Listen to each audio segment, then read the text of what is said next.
position that I hold with a job description tells me what I should be doing. Janitors, what do? Janitors clean things up, keep things straight.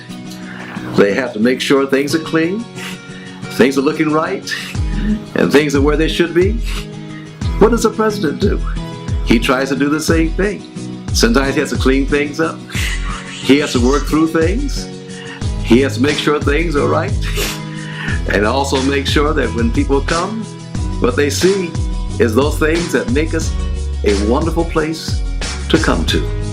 And I hope that when we talk about that, when I say come to, we're talking about this building and the people in this building. There's no greater place to be as president than to be in the Southeastern California Conference office. Wonderful people in this office. Wonderful people to work with. And it's been a joy. I'm the janitor. I try to keep things straight. Gerald and Linda, your friends here, Bill and Judy, lifelong friends. And it gives us a great pleasure to just take this moment to say thank you. In the work that you do, Gerald, you acquire a lot of bumps and bruises, and we want to thank you. I would say that they need to learn how to visit folks around them. Visit your members. That's how you get to know your members. Spend time with them. How in the world would you know what to preach on or how to preach if you don't know what the issues are? I think that's number one. Number two, spending time in the Word. It's kind of hard not to spend time in the Word if you're going to really preach messages that are going to reach the hearts of the people. And you cannot build sermons if you haven't also had private time with God in your own devotions. Yeah, so what Gerald Penick cares about is equality. All you have to do is look at the back of our ministerial credentials now in Southeastern California Conference and look for the words on the back. If you want to know a man who doesn't just have an agenda, but actually embodies a reality he believes in, that's Gerald Penick, and equality for all workers in Southeastern California Conference. This place has changed because of Gerald. Yeah. Very much so. Yeah. You know, it's a part of my life. You know, and it's part of your life, and it's kind of hard, you know, to let go of it. Yeah. But I felt that it was time to do that. That's why, you know, when the time came, I said, I'm not going to put my name in there. I said it's time for someone else to move. Hi. It's a privilege for me to send some words of greeting to my good friend Gerald Penick from beautiful and sunny Arizona. Gerald, I want to let you know how much I have appreciated working with you in administration the last 12 years.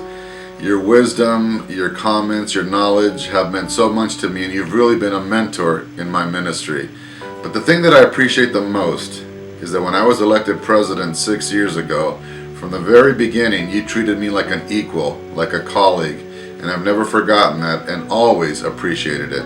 I wish you and Linda all the best, and know that in Arizona, you have a lifelong friend. God bless you.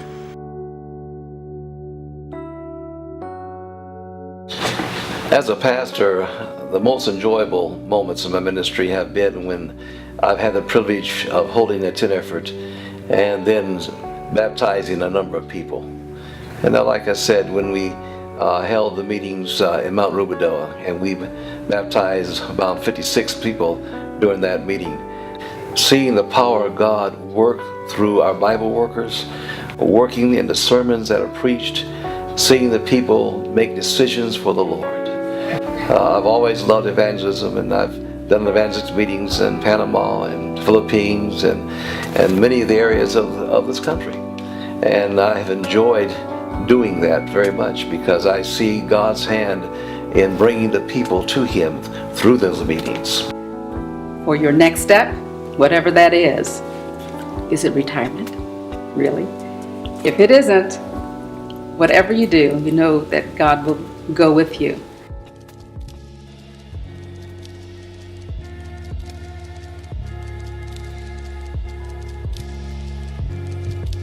My prayer is that, you know, whatever I'll be doing for the next 2 or 3 years, that it will be something that God can use me in a special way. Oh yeah. Oh, Yeah. I know he's got grand plans for you still. He's not done with you yet, Gerald. Well, I'm glad to hear that. What I appreciate about Gerald the most is his sincerity. When he asks how you're doing, he really has a true sense of wanting to know how you're doing, and that and his appreciation. He's very, very sincere about how he appreciates us. The word I'd say talent. He's very talented. I don't think there are very many of us who don't sit in the pew and say to ourselves, why can't we play like that? Gerald, I love how he plays the piano, and I just hope he just keeps on playing. I told him one day that I want his piano playing on my phone so it can wake me up in the morning. That would be the best thing ever. What it is about him that is cool, I've never seen him ruffled. He's always pleasant. He's a cool president. My president. That's what I'm doing. So Bill and I want to say, We love you. And I also want to say, Gerald, I'm happy that you're finally going to join the ranks of the retired. Is he? He better. I probably if I was retiring it'd be a little easier, but I'm not. Yeah. And since I am, going to be doing something else maybe for another 2 or 3 years, and then retirement, it'll give me about 45 years Wow. altogether. It's 42 right now. Wow. So, Amazing. yeah. What Gerald is consistent when it comes to the church and his love for the church and his love that the church succeed. Gerald's just consistent and solid. Gerald gives great counsel to pastors. He'll say things like, you can be their preacher on Sabbath, but unless you're going to be their pastor during the middle of the week, nobody cares what you're saying on Sabbath. God does miracles only because people cooperate and decide to be part of them. When you retire, I hope you'll just rest a little in the reality that you have been part of God's miracle right here in Southeastern. And as you transition to what you might describe as the original call to ministry, being a pastor in the church, I want you to know that's a great way to end your ministry. And I wish you great success and happiness as you do this. The times that we're living in now tell us that we need to be serious, very serious about our Christian experience with the Lord.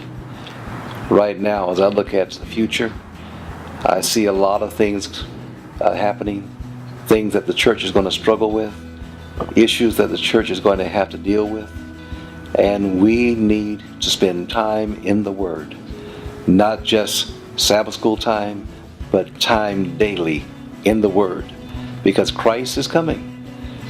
And for many of us, if we are not serious about our relationship with Him, where we're spending time with Him in the morning, in the evening, even at noon, we are going to find ourselves be one of those individuals who will not make it. And so my prayer is that we will move forward as a church, that God will give to us that which we need to finish His work, that Jesus Christ may come, hopefully in this age, that we may be able to spend time with Him throughout eternity.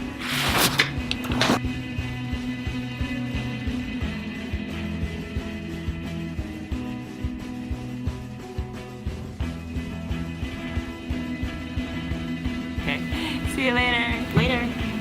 Later. See you later. And see you later. Later. Later. Later. See you later. See you later. See you later. See you later.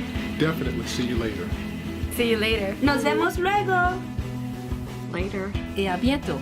Oh là là!